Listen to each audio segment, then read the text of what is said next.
Hi, I am making a reaction video to my own old YouTube channel. So just as a basic idea of what's going on, this YouTube channel was based around Webkinz, the plushies, and I made a lot of stop motion and like music videos, and I thought I was really cool.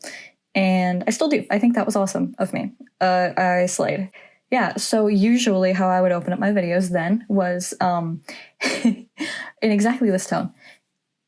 Hey guys, it's Shadowblaze. I'm here today with Pusheen, the gray cat. I usually it would be a Webkinz, but I didn't have a Webkinz on the table. And usually I call this Pusheen sitting small because that's what it says on her tag, and I think that's very silly.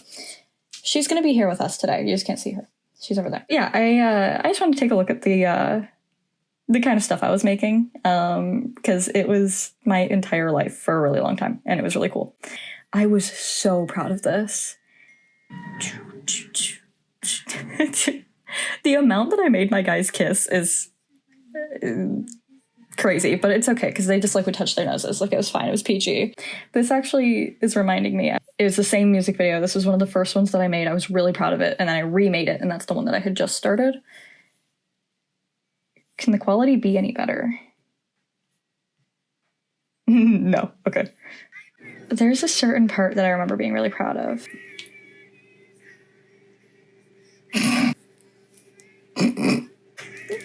Okay, the hatred in his eyes didn't slay. The hatred didn't slay. God, I love that song.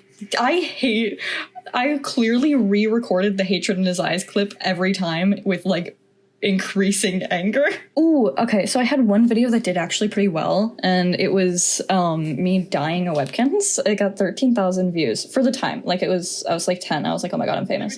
I have ads on my video? There's an ad on my video. Are they allowed to do that without paying me? I'm skipping because I want to see this part.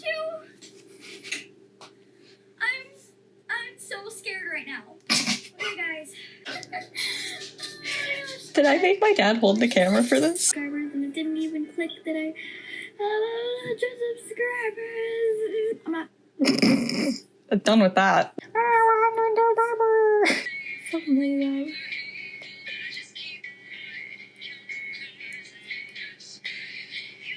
I'm having a nightmare. It was the same nightmare over and over again, so I just gave up and went up into my room. Okay, I want to see my last video. There's just been too many other things that have been happening recently, too many really, really bad things. Like, my life is just going downhill at this point, and I don't care anymore about a lot of stuff. And I still love you guys, I still love my subscribers, and I love you guys so much, but I don't think I can really carry on with this account.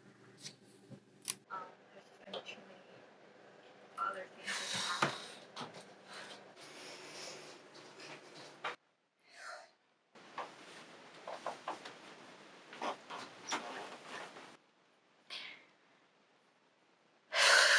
have happened.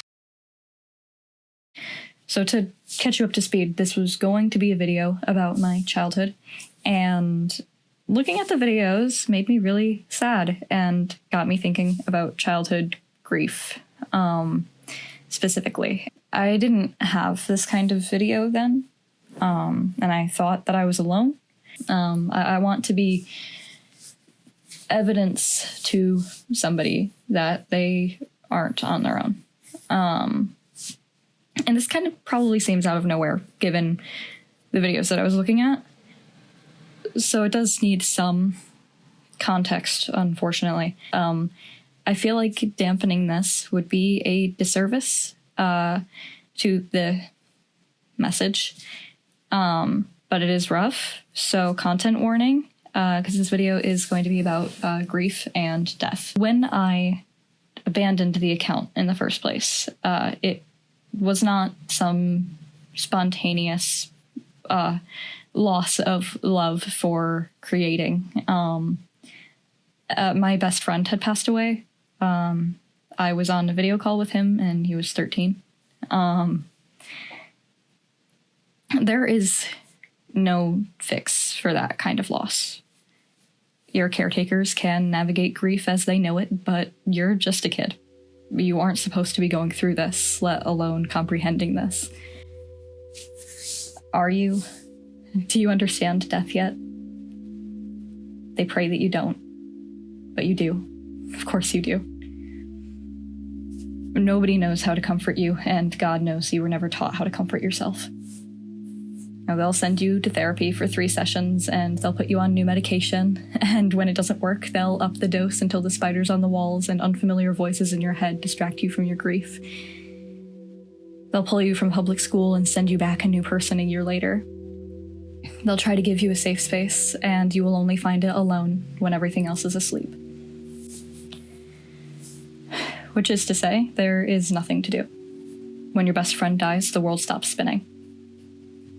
People tell you, for 6 years and counting, that something in you died with him, that the kid who made these videos is long gone. And for those years, you will try to wait for him to come back. You didn't leave, you just stayed still, waiting, hoping. I would make this video about him, and I want to, but first, to the living kids that need it. While you wait, you will grow, and he will not. And eventually you'll realize that you two are gone in very different ways. He is gone. You are gone. But when you're ready, you have a way back home.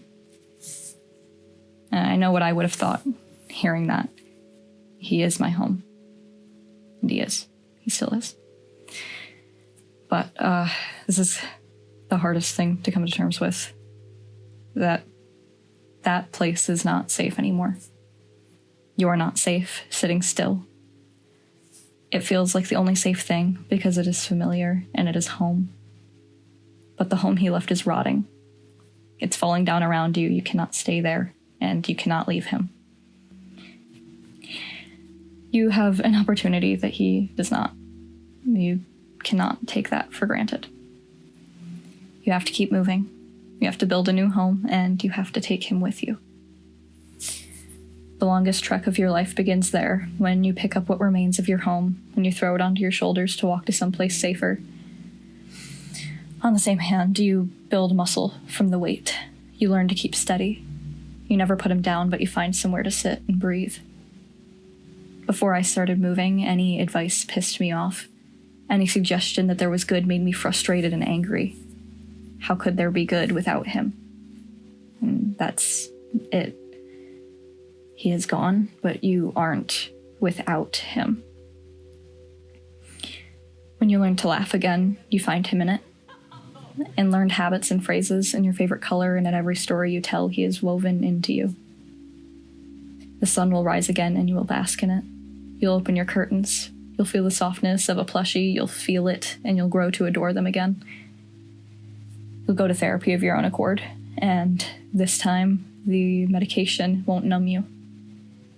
You'll live to go to college. Not only that, but you study art, and you enjoy it again, and he is with you. You are not alone. There's nothing wrong with taking it slow. There's nothing wrong with being angry. Be angry. Be angry and move. Wherever you go, you will find joy again, but you will not find it in the hole he left behind. So, this will be my last post to this page. I love you. You're not alone.